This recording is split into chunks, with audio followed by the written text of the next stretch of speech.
여러분 반갑습니다. 반도체 오빠 천마쌤입니다. 오후 시간이네요. 한번 더 살펴보도록 하겠습니다. 현재 코스피, 코스닥 좀 빠지고 있어요. 오늘 코스피는 0.56% 빠지고 있고 코스닥은 0.95% 빠지고 있습니다. 그리고 코스피 200도 0.7% 빠지고 있고 선물도 빠지고 있고 전반적으로 다 빠지고 있네요. 해외는 어떠나 봤더니 상해 지수는 한 1% 오릅니다.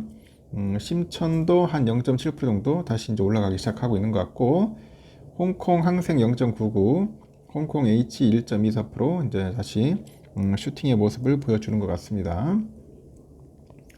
일본은 2.05% 많이 빠지네요. 일본 충격을 좀 받고 있는 것 같고, 대만도 0.79% 빠집니다. 제가 보니까 ASML이 한번 큰 실수를 했어요. 그러다 보니까 상당히 안 좋다. 잠시 한번 보겠습니다. 홍콩 쪽에는 그 미국 반도체주 약세 여파로 폭락 개장했다가 그 중국 지원책에 대한 기대가 나온가 봐요. 지원책에 대한 그런 그 기대 때문에 그런지 그 매수가 좀 유입이 된 겁니다. 매수가 유입돼서 반등을 시도하고 있다. 그렇게 보시면 될 것 같습니다. 중국 당국이요. 17일에 이 부동산 부양책에 관한 기자회견을 연다고 합니다. 추가 정책 기대가 매수를 부르고 있다. 그렇게 보시면 되고, 전날 급락의 반등으로 저가 매수도 일부 들어오는 것 같고, 이 부동산주 아오이완, 위양안 집단, 룽우 집단이 8% 이상 치솟네요. 그리고 거타이지난 증권, 하이퉁증권, 하여튼 알루미늄주 쪽도 상당히 좀 오르고 있고요. 전력주, 가스주, 은행 이런 쪽도 좀 오르고 있다. 이렇게 보시면 될 것 같습니다. 전기차 섹터가 좀 빌빌거려가지고 오전에 보니까 좀 짜증나던데. 차이나 전기차 투자하신 많죠? 차이나 전기차.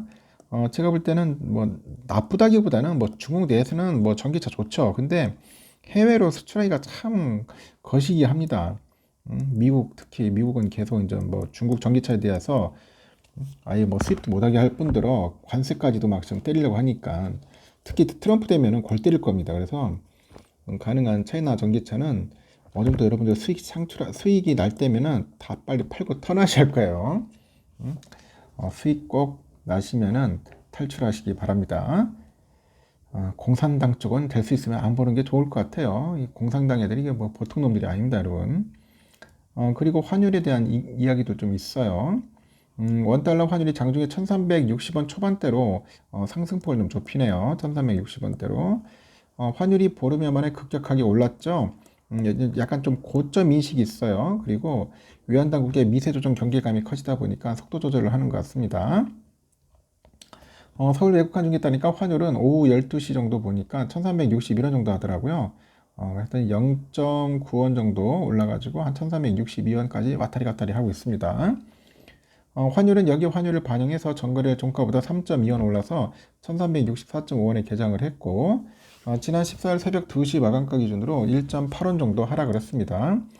환율은 개장 직후인 오전 9시 10분 정도 1367.2원까지 치솟았고, 그 이후에 환율은 서서히 상승폭을 축소해 나갑니다.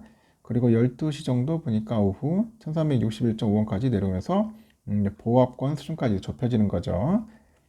간밤에 뉴욕 증시 3대 지수는 기술주 부진 속에 모두 하락으로 마감을 했죠. 네덜란드 반도체 기업 ASML이 실적에 대한 실망감 16%나 빠지냐? 되게 참. 하여튼 기술주 전반의 주가를 끌어내렸고 국제 유가도 4% 넘게 폭락을 했습니다. 국내 증시도 그래서 하락을 하는 거죠. 외국인들은 국내 증시에서 대규모 순매도를 현재 펼치고 있습니다. 전날 환율 상승을 자극했던 북한 지정학적인 리스크가 소강되다 보니까 여기에서 약간 매수가 잦아드는 것 같아요. 또한 환율이 1370원에 가까우면서 시장에서는 고점에 대한 인식이 좀 강해지는 것 같고, 이에 따라서 외환당국 미세 조정에 대한 경계감도 커지다 보니까 환율 추가 상승에 저항이 있는 것 같습니다. 달러는 약보합수다. 그렇게 보시면 될 것 같습니다. 달러 인덱스 15일에 보니까 저녁 15일이죠. 저녁 11시 정도 103.19를 기록하고 있다. 이렇게 보시면 될 것 같습니다. 다음 날에 유럽 중앙은행이 금리 결정과 미국 9월의 소매 판매 지표가 나오죠. 시장의 주목도가 좀 커질 것 같습니다. 환율이 급하게 오른 만큼 이번 주는 한 1370원대로 상승은 어렵지 않겠냐, 그렇게 보고 있는 것 같아요. 참고하시면 될 것 같고요.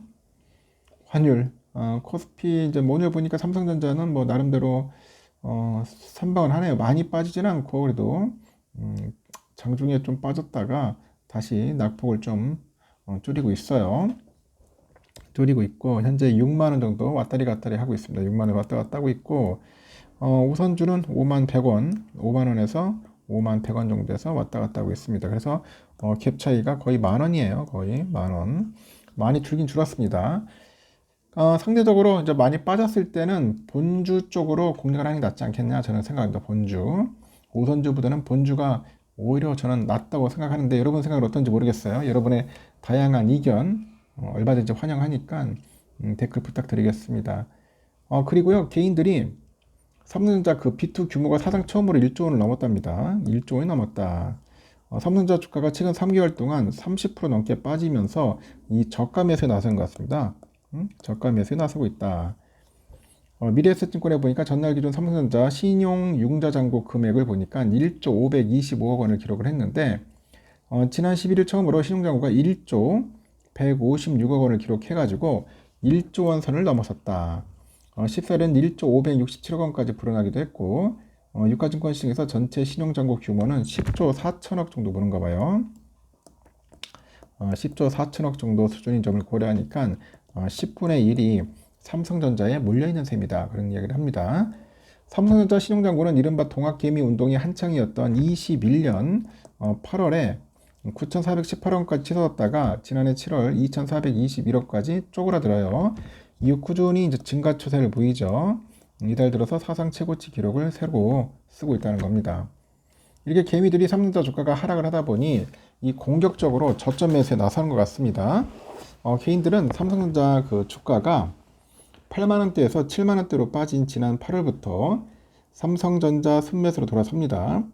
개인들이 지난 8월 이후 매수한 삼성전자 주식은 13조 4,545억입니다.